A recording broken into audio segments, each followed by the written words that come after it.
কাতার সফররত প্রবাসী কল্যাণ ও বৈদেশিক কর্মসংস্থান মন্ত্রণালয়ের মাননীয় প্রতিমন্ত্রী শফিকুর রহমান চৌধুরী ও আমিরাতের আল হারামাইন গ্রুপের চেয়ারম্যান মোহাম্মদ মাহতাবুর রহমানকে ফুলেল শুভেচ্ছা ও সংবর্ধনা জানিয়েছে বিজনেস সোসাইটি কাতার। কাতার প্রতিনিধি আবুল কালাম ফয়সাল জানান, সোমবার রাজধানীর প্লাজা ইন হোটেলে বিজনেস সোসাইটির সভাপতি মোহাম্মদ আরিফ ইসলাম ও সাধারণ সম্পাদক সেলিম সরকার জিসানের পক্ষ থেকে উষ্ণ অভ্যর্থনা জানানো হয়। পরে কাতারে বাংলাদেশি ব্যবসায়ীদের বিভিন্ন সমস্যা ও সম্ভাবনার কথা তুলে ধরা হয়। এ সময় উপস্থিত ছিলেন কাতারে নিযুক্ত বাংলাদেশের রাষ্ট্রদূত মোহাম্মদ নজরুল ইসলাম, দূতাবাসের মিশন উপপ্রধান মোহাম্মদ ওয়ালিউল রহমান, কাউন্সিলর তন্ময় ইসলাম, দূতালয় প্রধান মোহাম্মদ নাসিরউদ্দিন প্রমুখ।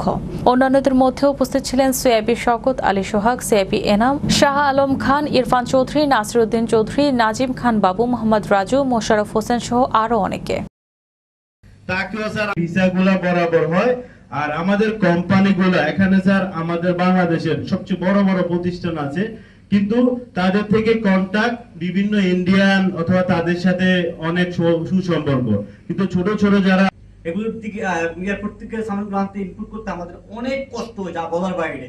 এবং আমাদের ওই সামানগুলো আমাদের প্রায় অনেক সামান নষ্ট হয়ে যায়। আমাদের আমার প্রায় 500 কেজি লিস্ট নষ্ট হয়ে গেছে এয়ারপোর্টে, আমি আনতে পারিনি। বাংলাদেশ এয়ারপোর্টে প্রায় 500 কেজি লিস্ট নষ্ট হয়ে গেছে, আমি আনতে পারিনি। তার জন্য সময় আমাদের অনেকগুলো সামান